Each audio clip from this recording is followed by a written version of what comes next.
In Africa, some dictators have ruled for decades, like Teodoro Obiang Nguema, the president of Equatorial Guinea, who has been ruling for 44 years. However, these rulers and doctors often seize power when they are in their late 50s, 60s, or even 70s. But something different happened in Sierra Leone in 1992, when a boy became the president, becoming the youngest head of state in history. His name was Valentine Strasser, the man who seized power at the age of 25, much like a dictator, and ruled the country for 4 years until he met a shocking end. He would attend meetings, wear suits, and make policies, becoming a president we only watch in movies. Initially, he was a soldier, but he changed his fate in a series of events which you will know about in this video. So, how was a junior-ranking soldier capable of seizing power and becoming the president of Sierra Leone? Let's know about that in this video. Valentine Essegragbo Melvin Strasser was born on April 26, 1967, in Freetown, the capital of Sierra Leone. His parents were part of the Creole ethnic group. When Strasser was born, Sierra Leone was under a parliamentary government with Sir Albert Margai serving as the prime minister. He spent his early years in the neighborhood of Allentown, situated in the far eastern part of Freetown. Strasser completed his secondary education at the Sierra Leone Grammar School in Freetown, graduating in 1985 at the young age of 18. During his time in secondary school, Strasser distinguished himself as a gifted student, particularly excelling in subjects like mathematics and chemistry. Then started his military career. In 1985, right after graduating from secondary school, Strasser enlisted in the Republic of Sierra Leone Military Forces (RSLMF) at the age of 18. This was during the presidency of Siaka Stevens. He underwent military training as a cadet officer at the Benguema Military Training Academy, located just outside Freetown in Benguema. Following his training, Strasser was commissioned as an officer in the Sierra Leone Army, an exceptional achievement at the age of 19. He was then stationed at a military barracks in Daru, situated in the Kailahun district in the eastern part of Sierra Leone. The Revolutionary United Front RUF, led by Foday Sanko, initiated its first attack on March 25, 1991, in the villages of Bwedu, located in the Kailahun district. Strasser, along with other soldiers already based in a military barracks in Kailahun, was tasked with leading and countering the rebellion incited by the RUF. Before President Momo was ousted by his successor, Valentine Strasser actively fought against the Liberian invasion in Sierra Leone, particularly in the eastern and southern regions of the country. Strasser's efforts included combating domestic rebels, often referred to as Sobels. President Momo's tenure was relatively short-lived as he failed to address the demands of the Sierra Leonean people. During his regime, the population wanted a more cooperative political system, feeling that Momo had not brought about significant changes from his predecessor. From 1968 onward, Sierra Leone had been under the control of the All People's Congress. Following a controversial constitutional referendum in 1978 suspected of being manipulated, this party became the sole legal entity. The country was infested by corruption and mismanagement under both Momo's presidency and his predecessor, Siaka Stevens. In March 1991, Sierra Leone was thrust into the Sierra Leone Civil War, a conflict that threw the government against the invading Revolutionary United Front, led by Foday Sanko. Government soldiers on the front lines suffered from inadequate supplies and poor nourishment, and in some cases they went without pay for 3 months. Captain Strasser bore witness to these dreadful conditions while serving with a unit fighting against the rebels. His discontent deepened after sustaining a shrapnel wound that couldn't be promptly treated. In response to these dire circumstances, Strasser and other junior officers orchestrated a coup. They led a convoy to the capital, Freetown, and took control of the State House, where Momo's office was located, even though Momo had not yet arrived. The State House was briefly reclaimed by loyal troops, but was soon recaptured by the mutineers. When Momo was found, he was airlifted into exile in Guinea. Only a few young soldiers had done what seemed impossible, taking charge of the country. Joseph Opala, an American historian who had dedicated much of his adult life to the country, was apprehended and sent to the American ambassador to confirm whether the U.S. government would acknowledge the new regime. African-American Ambassador Johnny Young indicated that though it was not the standard practice, an exception would be made in this case due to the lack of democratic election of the previous government and the dire state of the country. After that, all political parties were banned, and the National Provisional Ruling Council was established as the new government. This led to the dissolution of the parliament. The 1992 Sierra Leonean coup d'etat marked the overthrow of the Sierra Leonean government by a group of young military officers, led by the 25-year-old Captain Valentine Strasser on April 29, 1992, which resulted in the removal of President Joseph Saidu Momo from power. Captain Valentine Strasser, at the youthful age of 25, unexpectedly found himself leading the nation. 2 years into his tenure, Strasser, Africa's youngest dictator, successfully navigated a civil war, survived 2 coup attempts, and faced global condemnation for his execution of adversaries, media censorship, and the conscription of boys as young as 12 into the army.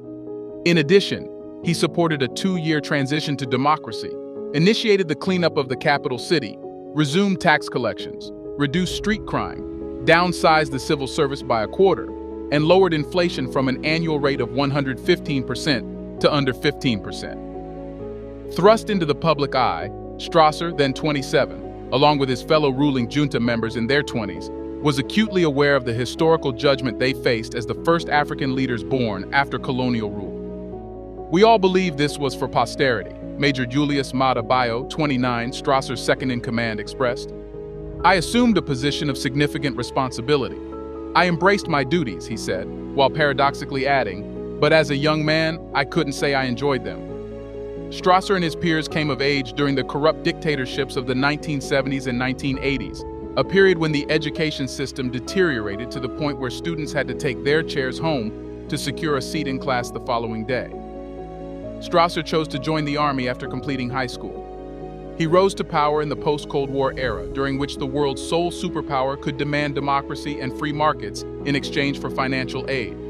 This prompted most of the 48 sub-Saharan African nations at that time to experiment with representative government, with many facing difficulties.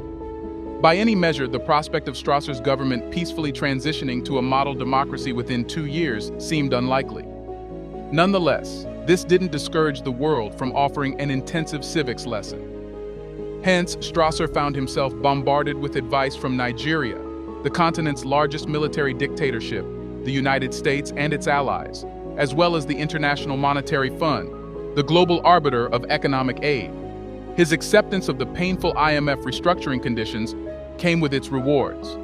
Waste disposal was financed by the Germans, the British helped in organizing tax collections, most businesses were run by ethnic Lebanese, and an advisory council of internationally respected Leoneans drafted a proposed constitution they gently encouraged Strasser to support.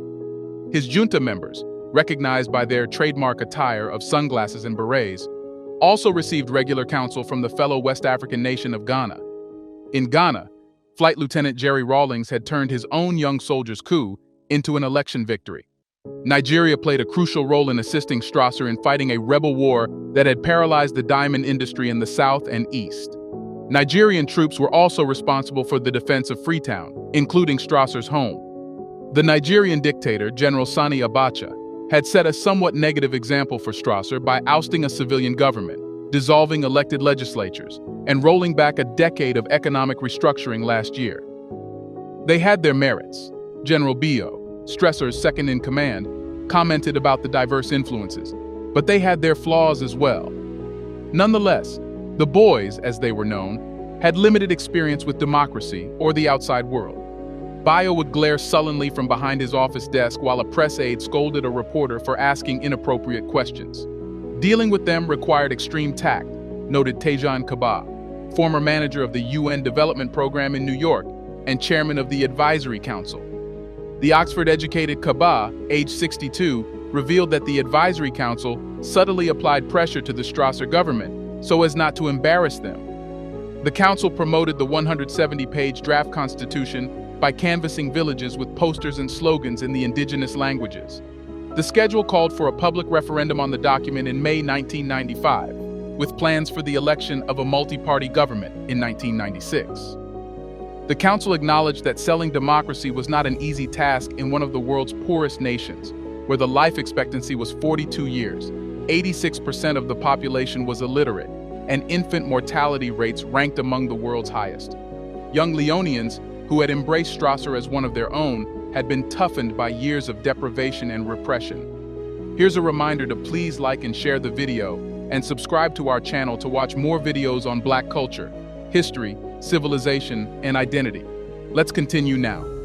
Paul Kamara, a 36-year-old human rights activist and journalist who had been jailed 3 times by Strasser's predecessor, and once by Strasser himself, said, "The harsh culture of survival over the past 30 years had created a situation where people only focused on staying alive, not democracy."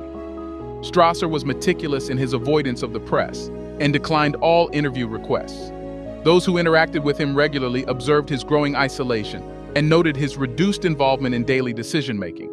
But Bio took charge of presiding over cabinet meetings. However, despite his reclusive tendencies, Strasser remained popular in this West African nation with a population of 4.5 million at that time. The country had a unique history, established 2 centuries ago by freed slaves from Britain, the United States, and Jamaica. Sierra Leone, while undeniably breathtaking, grappled with poverty. It boasted pristine ocean beaches surrounded by mist-covered mountains, attracting European tourists who frequented beachfront hotels and leisurely strolled the sandy shores. The coastal capital, Freetown, presented a paradox.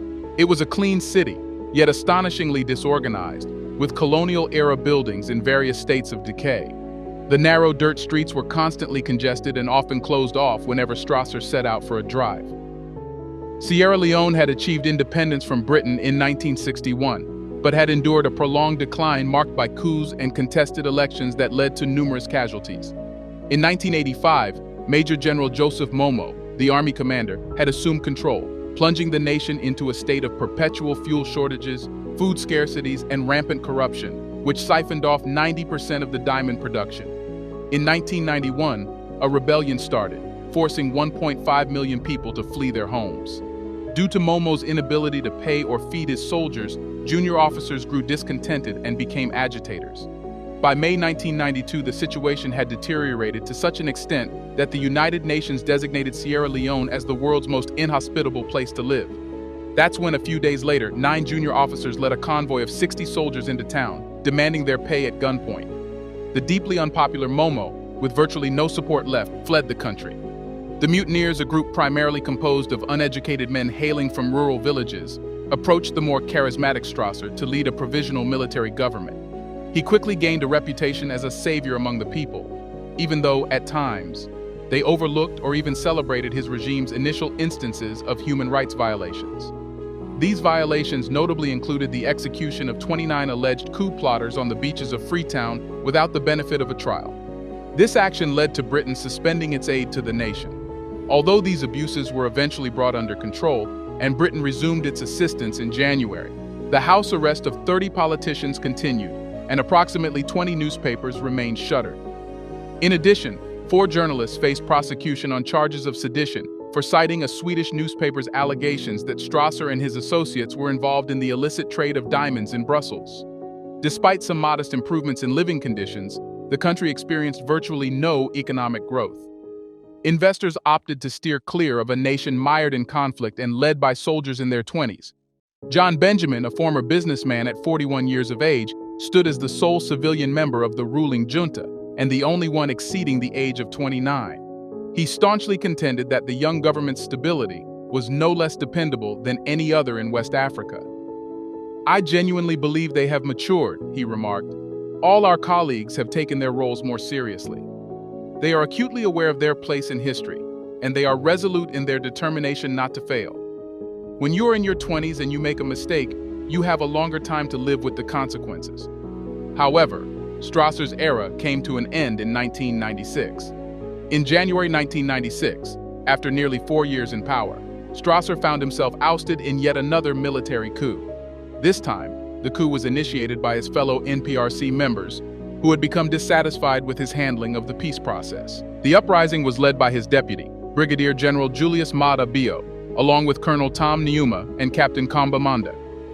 On January 16, 1996, Bio orchestrated a military coup, resulting in the removal of Captain Valentine Strasser from power. This coup stemmed from a disagreement within the ruling Supreme Council of State concerning whether to prioritize the pursuit of peace with the RUF before proceeding with the scheduled multi-party elections in March 1996. The debate also revolved around whether junta members should be allowed to participate in the elections or be disqualified.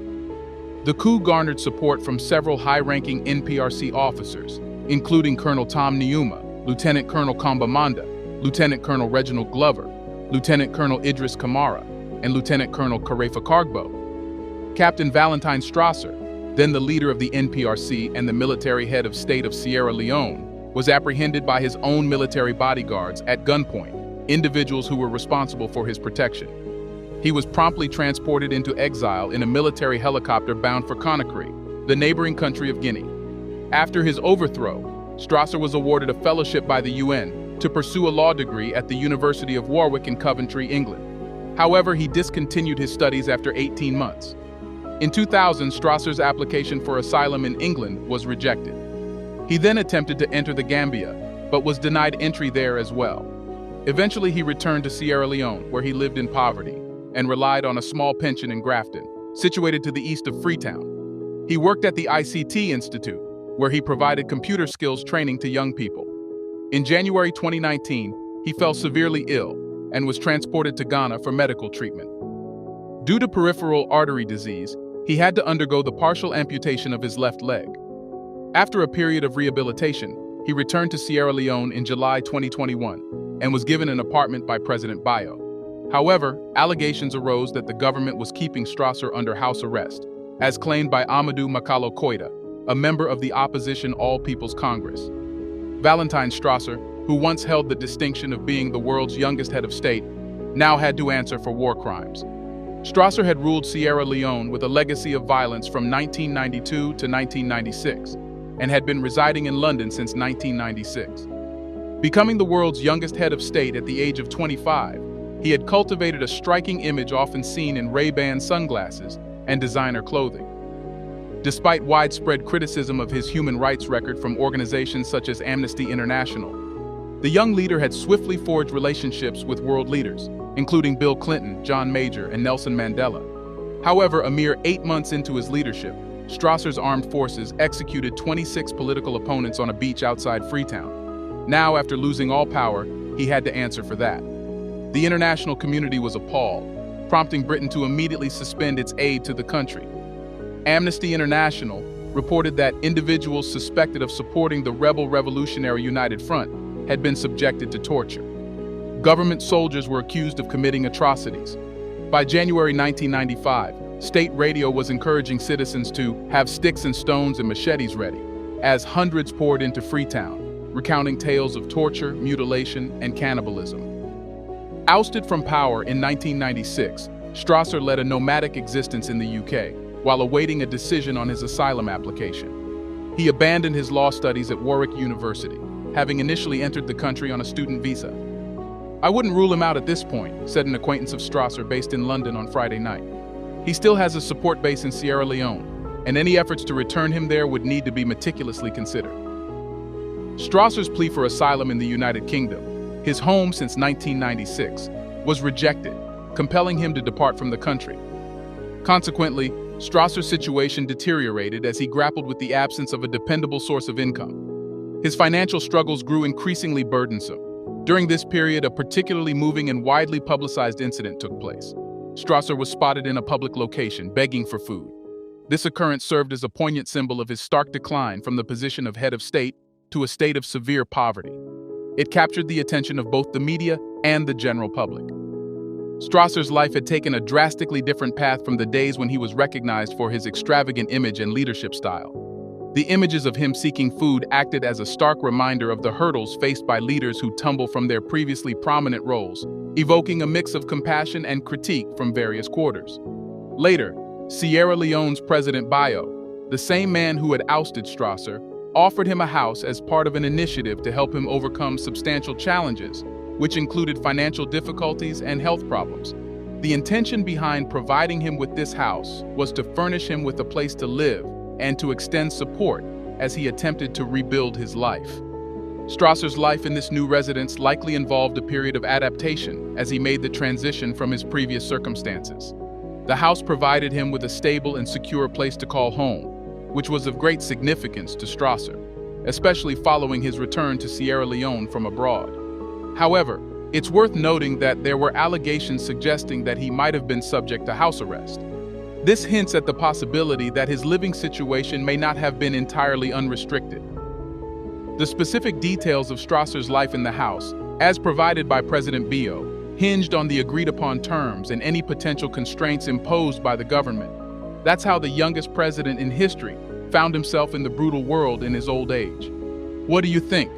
Could Valentine Strasser extend his rule and stay as the president for decades? Was his period different because he was just a boy, or much like other leaders of that time? Let us know your thoughts on whether there is a younger president than Valentine Strasser. Do you want to watch more videos like this one? If yes, subscribe to our channel and press the bell icon next to it. We have decided to bring videos on something nobody talks about: the Black culture, civilization, history, and evidence about how glorious Blacks have been. Thanks for watching, and until the next video, stay tuned.